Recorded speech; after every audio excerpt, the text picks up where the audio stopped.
Hi all, ആദ്യയുടെ പുതിയൊരു വീഡിയോയിലേക്ക് എല്ലാവർക്കും സ്വാഗതം. ഇന്ന് നമ്മൾ റീഡിംഗ് ആയിട്ട് നോക്കാൻ പോകുന്നത് നിങ്ങൾ സ്നേഹിക്കുന്ന വ്യക്തി, ആ ഒരു വ്യക്തിയുമായിട്ടുള്ളൊരു ബന്ധത്തിൽ ഇപ്പം നിങ്ങളറിയാതെ എന്തെങ്കിലും രഹസ്യങ്ങൾ നടക്കുന്നുണ്ടോ എന്നുള്ളൊരു കാര്യമാണ് ഇന്ന് റീഡിംഗ് ആയിട്ട് നോക്കാൻ പോകുന്നത്. അപ്പോൾ എല്ലാവരും നന്നായിട്ട് മെഡിറ്റേഷൻ ചെയ്യുക, വളരെ പോസിറ്റീവ് മൈൻഡോടുകൂടി മാത്രം ഈ റീഡിങ്സ് കാണുക. കഴിഞ്ഞ ഒരാഴ്ചയായിട്ട് നമുക്ക് ജനറൽ റീഡിംഗ് ഒന്നും ഇടാൻ പറ്റിയിട്ടുണ്ടായിരുന്നില്ല. കാരണം എന്താണെന്ന് ചോദിച്ചാൽ പേഴ്സണൽ റീഡിങ്ങിൽ ഒരുപാട് തിരക്കുകളുണ്ടായിരുന്നു. അപ്പോൾ അതുകൊണ്ടാണ് നമ്മൾ ജനറൽ റീഡിങ് ഇടാൻ വേണ്ടി വൈകുന്നത്. ഓക്കെ, അപ്പോൾ എന്തായാലും നമുക്ക് റീഡിങ്സിലേക്ക് കിടക്കാം. നെഗറ്റീവ് തോട്ട്സ് ചിന്തിക്കാതെ പോസിറ്റീവ് മൈൻഡോടുകൂടി മാത്രം എല്ലാവരും ഇരിക്കുക.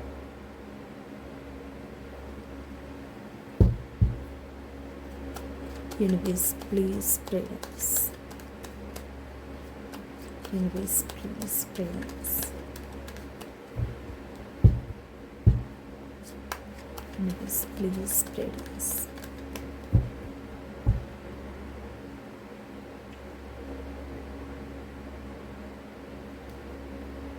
നിങ്ങളുടെ പേഴ്സണുമായിട്ടുള്ളൊരു ബന്ധത്തിൽ രഹസ്യമായിട്ട് എന്തെങ്കിലും നടക്കുന്നുണ്ടോ?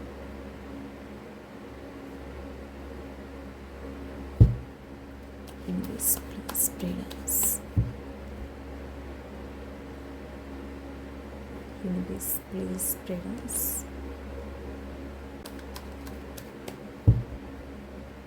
നമ്മളുടെ പേഴ്സണുമായിട്ടുള്ളൊരു ബന്ധത്തിൽ രഹസ്യമായിട്ട് എന്തെങ്കിലും കാര്യങ്ങൾ നടക്കുന്നുണ്ടോ?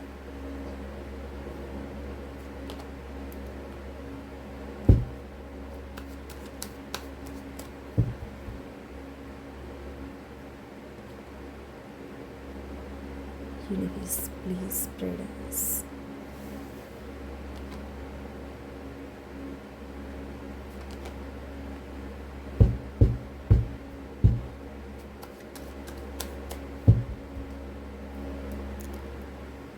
ഫോർ ഓഫ് വാൻഡ്സ് ആണ് വന്നിട്ടുള്ളത്.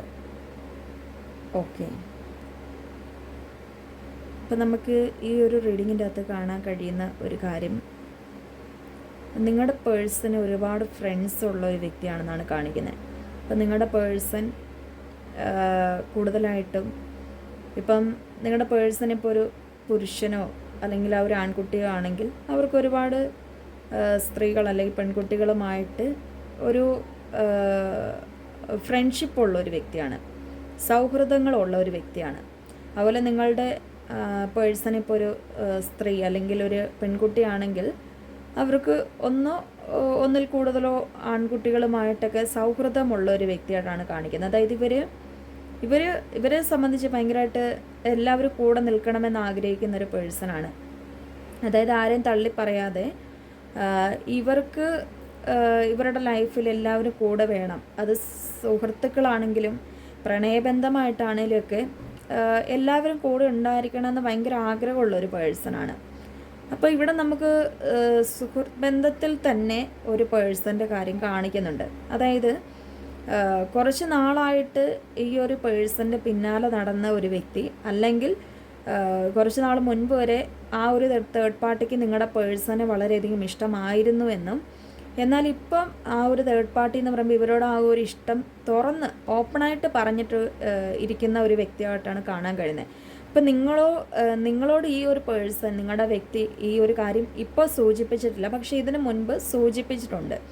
അതായത് ഇങ്ങനെ ഒരു പേഴ്സൺ നിൽക്കുന്നുവെന്നും ഇവരെ വല്ലാതെ ശല്യം ചെയ്യുന്നു അല്ലെങ്കിൽ ഇവരുടെ പിന്നാലെ നടക്കുന്നു എന്നുള്ളൊരു കാര്യങ്ങളൊക്കെയും നിങ്ങളുടെ പേഴ്സൺ നിങ്ങളോട് നേരത്തെ പറഞ്ഞിട്ടുണ്ടായിരുന്നു. അപ്പം നിങ്ങൾക്കത് ഓൾറെഡി അറിയാവുന്ന ഒരു കാര്യമായിരുന്നു, പക്ഷെ നിങ്ങൾ വിചാരിച്ചിരുന്ന ഒരു കാര്യം അത് എൻഡ് ചെയ്തു. അതായത് അത് അവസാനിച്ചു, അത് അവിടം കൊണ്ട് അവസാനിച്ചു, അതിപ്പം ഇല്ല എന്നുള്ളൊരു തരത്തിലായിരുന്നു നിന്നിട്ടുണ്ടായിരുന്നത്. അപ്പം നിങ്ങളുടെ പേഴ്സണോട് ഒന്നില്ലെങ്കിൽ അത് ബ്ലോക്ക് ആക്കുക, അല്ലെങ്കിൽ അവരുമായിട്ട് എന്താണോ കോണ്ടാക്റ്റ് ഉള്ളത് അത് മാറ്റിക്കളയാൻ വേണ്ടി നിങ്ങൾ ആവശ്യപ്പെട്ടിട്ടുണ്ടായിരുന്നു. ശരിക്കും പറഞ്ഞാൽ ആ ഒരു പേഴ്സൺ അത് ചെയ്തിട്ടുണ്ടായിരുന്നു. പക്ഷേ ഇപ്പം ഈ ഒരു റീസൺലി അടുത്ത കാലങ്ങളിൽ അടുത്ത ദിവസങ്ങളായിട്ടും ഈ പറയുന്ന തേർഡ് പാർട്ടി ഇവരുടെ ജീവിതത്തിലേക്ക് വീണ്ടും വന്നിരിക്കുന്നു എന്നാണ് കാണാൻ കഴിയുന്നത്. അപ്പം ആ ഒരു തേർഡ് പാർട്ടി എന്ന് പറയുമ്പം ഈ ഒരു പേഴ്സണെ തന്നെ മതി എന്നുള്ളൊരു നിലപാടിലാണ് നിൽക്കുന്നത്. ഇവർക്ക് എന്ത് ചെയ്യണമെന്ന് അറിയത്തില്ല. ശരിക്കും പറഞ്ഞാൽ ഇവർ സൈലൻ്റായിട്ടാണ് നിൽക്കുന്നത്. അതായത് സൈലൻ്റായിട്ട് നിൽക്കുകയാണെങ്കിലും വേണ്ട, അതായത് എനിക്ക് അവരെ വേണ്ട എന്നുള്ളൊരു നിലപാടിലാണ് നിൽക്കുന്നത്. ചില വ്യക്തികളുടെ കാര്യങ്ങൾ നോക്കാൻ നേരത്തെ ഇവർ നേരത്തെ ഉണ്ടായിരുന്ന ഒരു വ്യക്തിയാണ്. അതായത് ഇപ്പം നിലവിൽ തേർഡ് പാർട്ടി നിങ്ങളല്ലാതെ വന്നിരിക്കുന്ന ഒരു പേഴ്സൺ എന്ന് വെച്ചാൽ ഇവരുടെ ജീവിതത്തിൽ മുൻപേ ഉണ്ടായിരുന്ന ഒരു വ്യക്തിയാണ്. അതായത് ഇപ്പോൾ നേരത്തെ ഉണ്ടായിരുന്ന ഒരു പേഴ്സൺ എന്ന് പറയുമ്പോൾ ഇവരുടെ മുൻപത്തെ ഭർത്താവാം, മുൻപത്തെ ഭാര്യയാവാം, അല്ലെങ്കിൽ മുൻപ് പ്രണയിച്ചിരുന്ന ആരുമാവാനും സാധ്യതയുണ്ട്. മുൻപ് പ്രണയിച്ചിരുന്ന അല്ലെ മുൻപ് അവരുടെ കൂടെ ജീവിച്ചിരുന്ന ഒരു വ്യക്തിയാണ്, അല്ലെങ്കിൽ മുൻപ് ഈ പേഴ്സൻ്റെ അടുത്ത് ഇഷ്ടമായിട്ട് നിന്നിട്ടുള്ളൊരു വ്യക്തിയായിട്ടാണ് അവരെ കാണാൻ കഴിയുന്നത്. അപ്പം അവരെ റിജക്റ്റ് ചെയ്തുവിട്ടാണ് നിങ്ങളുടെ പേഴ്സൺ പക്ഷെ വീണ്ടും അവരുടെ ജീവിതത്തിലേക്ക്, നിങ്ങളുടെ വ്യക്തിയുടെ ജീവിതത്തിലേക്ക് വീണ്ടും ഈ തേർഡ് പാർട്ടി കടന്നു വന്നിരിക്കുകയാണ്. അപ്പോൾ ഇവർ സൈലൻ്റ് ആണെങ്കിലും ശരിക്കും അവരോട് സംസാരിക്കുവാനുള്ള ഓരോ താല്പര്യങ്ങളോ അവരിലേക്ക് വീണ്ടും ചെല്ലണമെന്നുള്ള ഒരു ആഗ്രഹങ്ങളോ നിങ്ങളുടെ പേഴ്സണില്ല. കാരണം ജസ്റ്റിസ് എന്ന് പറയുന്ന ഒരു എനർജി കിട്ടിയിട്ടുണ്ട്. കാരണം ഇവർക്ക് ഇനിയും അങ്ങനെയുള്ള ഒരു ബന്ധത്തിലേക്ക് പോകാനും ഇനിയും താല്പര്യമില്ല. അവരനുഭവിച്ചത് മതിയാവും. അതായത് നിങ്ങളുടെ പേഴ്സൺ നേരത്തെ ആ ഒരു തേർഡ് പാർട്ടിയുമായിട്ട് ഒരുപാട് കാര്യങ്ങൾ അനുഭവിച്ച് കഴിഞ്ഞ ഒരു വ്യക്തിയാണ്. അവരെ മടുത്ത ഒരു വ്യക്തിയാണ്. മടുത്തെന്ന് വെച്ചാൽ ഇവരെ വിട്ടിട്ട് പോവുകയോ അല്ലെങ്കിൽ ഇവരെ വേണ്ടെന്ന് പറഞ്ഞിട്ട് ഇവർ നിൽക്കുക അല്ലെങ്കിൽ ഇവർ കാണുക മറ്റൊരു പേഴ്സണെ പ്രണയിക്കുകയോ ചെയ്തിട്ടുള്ളൊരു പേഴ്സണാണ് ഇപ്പം ഇവരുടെ ജീവിതത്തിൽ നിൽക്കുന്ന തേർഡ് പാർട്ടി. അതായത് ഇവരെ നന്നായിട്ട് ചീറ്റ് ചെയ്ത് പോയൊരു പേഴ്സൻ്റെ കാര്യമാണ് ഈ ഒരു റീഡിങ്ങിൻ്റെ അകത്ത് നമുക്ക് കാണാൻ കഴിയുന്നത്, അല്ലെങ്കിൽ ആ ഒരു ഇപ്പം നിൽക്കുന്ന തേർഡ് പാർട്ടിനെ നമുക്ക് കാണാൻ കഴിയുന്ന ഒരു കാര്യം. അപ്പോൾ ആ തേർഡ് പാർട്ടി എന്ന് വെച്ചാൽ ഇപ്പോൾ ഭയങ്കര ശല്യക്കാരായിട്ടാണ് നിൽക്കുന്നത്. അതായത് ഇവരെ എവിടെയും വിടുന്നില്ല, ഭയങ്കര ബ്ലാക്ക് മെയിൽ ചെയ്യുന്നുണ്ട്.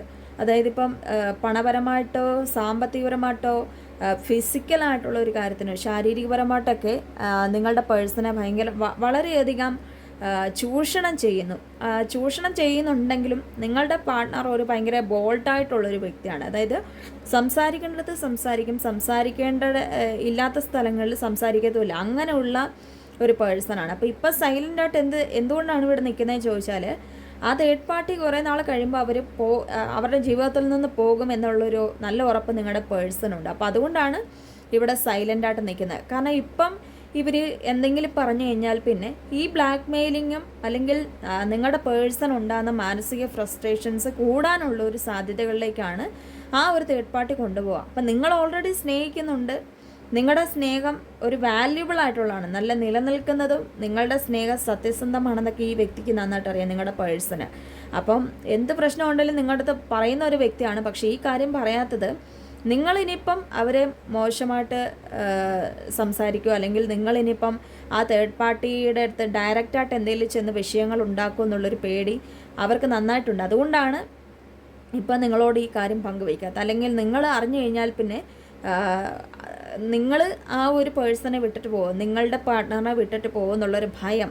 അതായത് ഇത് ആ ഒരു തേർഡ് പാർട്ടി കാരണം നിങ്ങളുടെ റിലേഷൻഷിപ്പിൽ എന്തെങ്കിലും പ്രശ്നങ്ങൾ ഉണ്ടാകുമോ എന്നുള്ളൊരു പേടിയാണ് നിങ്ങളുടെ വ്യക്തിക്ക് ഉള്ളത്. അപ്പോൾ അതുകൊണ്ടാണ് ഇവിടെ നിങ്ങളുടെ പേഴ്സൺ ഒരു സൈലൻ്റായിട്ട് നിൽക്കുന്നതിൻ്റെ ഒരു കാരണമെന്ന് പറയുന്നത്. അല്ലാതെ മറ്റൊരു കാരണം കാണിക്കുന്നില്ല. മീൻസ് ഇപ്പോൾ മറ്റൊരു കാരണം എന്ന് വെച്ചാൽ ഇപ്പം തേർഡ് പാർട്ടിയിലേക്ക് പോകണം, തേർഡ് പാർട്ടിയുമായിട്ട് റിലേഷൻഷിപ്പ് ആകണം എന്നുള്ള ഒരു ചിന്താഗതിയോ അല്ലെങ്കിൽ അങ്ങനെ ഒരു മനസ്സോ ഉള്ള ഒരു പേഴ്സണായിട്ട് നിങ്ങളുടെ വ്യക്തിനെ കാണുന്നില്ല. ശരിക്കും ആ ഒരു ജീവിതം ഒരുപാട് ഇവർ പിന്നാലെ നടന്നാണ്. ഇവർ ഒരു കെഞ്ചി ചോദിച്ച ഒരു ജീവിതമായിട്ടാണ് ആ തേർഡ് പാർട്ടിയുടെ കാര്യം കാണിക്കുന്നത്. ഇവർക്ക് ഒരുപാട് നേരത്തെ ഇഷ്ടമായിരുന്നു, ഈ ഇഷ്ടം പറയുകയും അല്ലെങ്കിൽ അവരുമായിട്ട് ജീവിക്കാൻ വേണ്ടി താല്പര്യപ്പെടുകയും അവരുമായിട്ടുള്ള ഒരു ബന്ധത്തിന് തയ്യാറാകുകയും ചെയ്ത ഒരു പേഴ്സൻ്റെ കാര്യമാണ് നിങ്ങളുടെ വ്യക്തിനെ കാണുന്നത്. പക്ഷേ അത് കിട്ടത്തില്ല, അല്ലെങ്കിൽ അവർ നമ്മളെ ചതിച്ചു എന്നറിഞ്ഞപ്പോൾ ഈ ഒരു പേഴ്സൺ അവിടുന്ന് മാറിപ്പോയതാണ്. അതായത് നിങ്ങളുടെ പേഴ്സൺ അത് സഹിക്കാൻ പറ്റാതെ മാറിപ്പോയിട്ടുള്ളൊരു വ്യക്തിയായിട്ടാണ് നിങ്ങളുടെ പേഴ്സണെ കാണുന്നത്. ഇപ്പം ശരിക്കും പറഞ്ഞാൽ ആ ബന്ധത്തിലേക്ക് പോകണം എന്നുള്ളൊരു തീരെ താല്പര്യം അവർക്കില്ല. കാരണം അവർ മാറിക്കഴിഞ്ഞിരിക്കുന്നു. നിങ്ങളുടെ പേഴ്സൺ തേർഡ് പാർട്ടിയിൽ നിന്ന് മാറിക്കഴിഞ്ഞിരിക്കുന്നു. തേർഡ് പാർട്ടിയിൽ നിന്ന് മാറിയാലും വീൽ ഓഫ് ഫോർച്യൂൺ വന്നിട്ടുണ്ട്. ശരിക്കും പറഞ്ഞാൽ ഒരു കണക്ഷൻ ഫീൽ ചെയ്തിട്ടുള്ള നിങ്ങളുടെ അടുത്താണ്, ഒരു കാർമിക് ബന്ധം. അതായത് ഇതിപ്പം ഒരു വ്യക്തിനെ പ്രണയിച്ചു അല്ലെങ്കിൽ ഒരു വ്യക്തിയുമായിട്ട് ജീവിച്ചിട്ടുണ്ടെങ്കിൽ പോലും ആ ഒരു വ്യക്തി ഇപ്പോൾ വന്നിട്ട് കാര്യമില്ല. കാരണം ഒരുപാട് നാൾ കഴിഞ്ഞിട്ടാണെങ്കിലും നിങ്ങളെ കണ്ടുമുട്ടാൻ സാധിച്ചാൽ അവർ ഒരുപാട് സന്തോഷത്തോടുകൂടിയാണ് നിൽക്കുന്നത്. അതായത് ശരിയായിട്ടുള്ളൊരു പാർട്ട്ണറെ എത്ര നാൾ കഴിഞ്ഞെന്ന് പറഞ്ഞാലും എൻ്റെ അടുത്ത് തന്നെ കിട്ടിയില്ലോ എന്നുള്ളൊരു സന്തോഷം നിങ്ങളുടെ പേഴ്സണുണ്ട്. അപ്പോൾ ആ ഒരു സന്തോഷത്തിലാണ് നിങ്ങളുടെ വ്യക്തി ഇപ്പം നിൽക്കുന്നത്. ആ ഒരു സന്തോഷം അവരുടെ മുഖത്തിൽ കാണാൻ സാധിക്കുന്നുണ്ട്. പക്ഷേ അവർക്ക് ഒരു വശത്ത് നിങ്ങൾ സന്തോഷം കൊടുക്കുന്നതിൻ്റെ ഭയങ്കര ഹാപ്പി മൊമെൻറ്റും, മറുവശത്തെന്ന് വെച്ചാൽ അവർ ഭയങ്കര സങ്കടത്തിലും കാണപ്പെടുന്നുണ്ട്. ഈ സങ്കടം എന്ന് പറയുമ്പോൾ ഈ ഹരാസ്മെൻറ്റ്, മാനസികപരമായിട്ട് ബുദ്ധിമുട്ടിക്കുന്നതും, ചീറ്റ് ചെയ്തിട്ട് പോയൊരു പേഴ്സൺ ഇപ്പോൾ വന്ന് വെല്ലുവിളിക്കുന്നതൊക്കെ അവരെ ഒരുപാട് ബുദ്ധിമുട്ടിക്കുന്നുണ്ട്. അപ്പോൾ അതുകൊണ്ടുമൊക്കെയാണ് നിങ്ങളുടെ പേഴ്സൺ ഒരു വശത്ത് സങ്കടപ്പെടുന്നതിൻ്റെ ഒരു റീസൺ എന്ന് പറയുന്നത്. പക്ഷെ ഒരു വശത്ത് നിങ്ങൾ സ്നേഹിക്കുന്നതും നിങ്ങളുടെ ആത്മാർത്ഥതയും കാണുമ്പോൾ എന്നെ ഇത്രത്തോളം സ്നേഹിക്കുന്നുണ്ടല്ലോ, അല്ലെങ്കിൽ നിങ്ങൾ ശരിക്കും പറഞ്ഞാൽ നല്ലൊരു പേഴ്സൺ ആണ് എന്നുള്ളൊരു ആ ഒരു മനസ്സുകൊണ്ട് അവർ ആ ഒരു കാര്യത്തിനെ പറ്റി ഓർത്ത് സന്തോഷിക്കുന്നു എന്നും കൂടെയാണ് ഈ രണ്ട് സൈഡും നമുക്ക് നോക്കാൻ നേരത്ത് കാണുന്നത്. അപ്പം രണ്ട് സൈഡിലും ഇപ്പം ആ ഒരു വ്യക്തിയിലേക്ക് പോകണം എന്നുള്ളൊരു തീരെ താല്പര്യം നിങ്ങളുടെ പേഴ്സണില്ല, വേണ്ട ശരിയാവത്തില്ല, അല്ലെങ്കിൽ ഞാൻ ഒരു സമയത്ത് പെട്ടുപോയൊരു ബന്ധമാണ്, ഇനി അതിൽ പോയി കഴിഞ്ഞാൽ പിന്നെ ഇനിയും പെട്ടുപോകാനും, അല്ലെങ്കിൽ ഇനിയിപ്പോൾ ആ ഒരു റിലേഷൻഷിപ്പിൽ പോയി കഴിഞ്ഞാൽ പിന്നെ നിങ്ങൾ വിട്ടിട്ട് പോവുകയോ അല്ലെങ്കിൽ നിങ്ങളുടെ ആ ഒരു യഥാർത്ഥ സ്നേഹം അവർക്ക് അനുഭവിക്കാൻ പറ്റാതാവുകയും ചെയ്യുമെന്നുള്ളൊരു വിശ്വാസം നിങ്ങളുടെ പേഴ്സണുണ്ട്. അപ്പോൾ അതുകൊണ്ടാണ് ഇപ്പോൾ ഒന്നിനും നിൽക്കാത്ത, അതായത് ആ ഒരു തേർഡ് പാർട്ടിയോടും അവരൊന്നിനും പറയാൻ പോകുന്നില്ല. കാരണം അവരെന്തെങ്കിലും പറയുന്നവർ പറയട്ടെ, അല്ലെങ്കിൽ പറയുന്നവർ പറഞ്ഞിട്ട് പിന്നീട് കുറേ നാൾ കഴിയുമ്പോൾ ഇവരുടെ ഒരു മൗനം കാരണം അവർ തന്നെ മാറിപ്പോയിക്കോളും. അതുകൊണ്ടാണ് നിങ്ങളുടെ പേഴ്സൺ സൈലൻ്റ് ആയിട്ട് നിൽക്കുന്നത്. അപ്പോൾ നിങ്ങളോട് പറയാത്തതിൻ്റെ കാരണം നിങ്ങൾ വിട്ടിട്ട് പോകുന്നുള്ളൊരു ശരിക്കും പേടി അവർക്കുണ്ട്. അല്ലെങ്കിൽ ഇനിയിപ്പോൾ നിങ്ങളെന്ന് പറയുന്ന പേഴ്സൺ അവരെ സംശയിക്കുമോ എന്നുള്ളൊരു പേടിയുണ്ട്, നിങ്ങളുടെ ബന്ധം സ്റ്റോപ്പ് ആവുമോ എന്നുള്ളൊരു പേടിയുണ്ട്. കാരണം ഒരുപാട് നാൾ കഴിഞ്ഞിട്ടാണെങ്കിലും എനിക്ക് കറക്റ്റായിട്ടുള്ളൊരു ബന്ധം കിട്ടിയിട്ടുണ്ടല്ലോ എന്ന് അവർ പലപ്പോഴും അവർ മനസ്സിൽ പറഞ്ഞിട്ടുള്ളൊരു കാര്യമാണ്, അല്ലെങ്കിൽ യൂണിവേഴ്സിനോട് പറഞ്ഞിട്ടുള്ളൊരു കാര്യമാണ്. അപ്പോൾ ഈ ഒരു ബന്ധം കൂടി നഷ്ടപ്പെടുത്തി കാണാൻ വേണ്ടി അവർ ആഗ്രഹിക്കുന്നില്ല. അപ്പോൾ അവർ ശരിക്കും പറഞ്ഞാൽ ആ ഒരു നിങ്ങളുടെ പേഴ്സൺ ഒരു എക്സ്ട്രാ മാരിറ്റൽ അഫെയർ ആയിട്ടായിരിക്കും നിൽക്കുന്നത്. അപ്പോൾ അവർ ശരിക്കും പറഞ്ഞാൽ ഫാമിലി നിൽക്കുന്നുണ്ടെന്നുള്ളൂ, പക്ഷേ മനസ്സ് മുഴുവൻ നിങ്ങളുടെ അടുത്താണെന്നാണ് ഈ ഒരു സ്പ്രെഡിൽ കാണാൻ കഴിയുന്നത്. അപ്പം അതുപോലെ തന്നെ ഡിവൈൻ പറയുന്ന ഒരു കാര്യം, കാർമിക് ബന്ധമായതുകൊണ്ടാണ് ഇപ്പോൾ ഇത്രത്തോളം സ്ട്രോങ് ആയിട്ട് ഇപ്പോഴും ഈ പേഴ്സൺ നിൽക്കാൻ കാരണം. അതായത് മറ്റൊരു വ്യക്തി വന്നു, അല്ല നേരത്തെ ഉണ്ടായിരുന്ന ഒരു വ്യക്തി വന്നെങ്കിൽ പോലും നിങ്ങൾക്ക് തമ്മിൽ മുൻജന്മം ഉള്ളത് കൊണ്ട് തന്നെ ആണ് ഇപ്പോൾ ഈ പേഴ്സണ് അത് നേരത്തെ മനസ്സിലാക്കിയത് കൊണ്ടുമാണ് നിങ്ങളെ ഒരു ഉപേക്ഷിക്കാതെ, അല്ലെങ്കിൽ തേർഡ് പാർട്ടീനെ വിശ്വസിച്ചുകൊണ്ട് മുന്നോട്ട് പോകാത്തതിൻ്റെ ഒരു റീസൺ എന്ന് പറയുന്നത്. അതായത് നിങ്ങളിലാണ് ആ ഒരു പേഴ്സൺ ഒരു പാർട്ട്ണറിനെ കണ്ടെത്തിയിരിക്കുന്നത്. അതായത് ഒരു കാർമിക് ബന്ധം അല്ലെങ്കിൽ ഒരു സോൾ കണക്ഷൻസ് നിങ്ങളിലാണ് തോന്നിയിരിക്കുന്നത്. അപ്പോൾ അതുകൊണ്ടാണ് ആ ഒരു പേഴ്സൺ നിങ്ങളിൽ തന്നെ ഇപ്പോഴും തുടരുന്നതിൻ്റെ ഒരു റീസൺ എന്ന് പറയുന്നത്. അപ്പം നിങ്ങൾ ഈ ഒരു കാര്യം അറിഞ്ഞിട്ടില്ല, ഈ തേർഡ് പാർട്ടി നിൽക്കുന്നത്, കാരണം അവർ പറയാൻ ആഗ്രഹിക്കുന്നില്ല.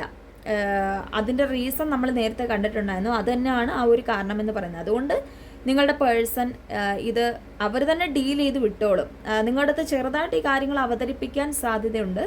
ഒന്നില്ലെങ്കിൽ ആ ഒരു ബന്ധം പോയി കഴിയുമ്പോഴായിരിക്കും ഇവർ പറയുന്നത്, അല്ലെങ്കിൽ പോകാറാകുമ്പോഴായിരിക്കും ആ ഒരു കാര്യം നിങ്ങളുടെ അടുത്ത് ഷെയർ ചെയ്യാനുള്ള സമയമാവുന്നേ ഉള്ളൂ നിങ്ങളുടെ പേഴ്സൺ അത് പറയാൻ വേണ്ടി. ഇത് നിങ്ങൾ ഇതുവരെ അറിഞ്ഞിട്ടില്ല എന്നും ഡിവൈൻ പറയുന്നുണ്ട്. നിങ്ങൾ ഇതിന് മുൻപ് അറിഞ്ഞിട്ടുണ്ടായിരുന്നു, പക്ഷേ ഇപ്പം നടക്കുന്ന സംഭവങ്ങൾ ആ ഒരു പേഴ്സൻ്റെ ലൈഫിൽ നടന്നിട്ടുള്ള ഒരു സംഭവങ്ങൾ അറിഞ്ഞിട്ടില്ല.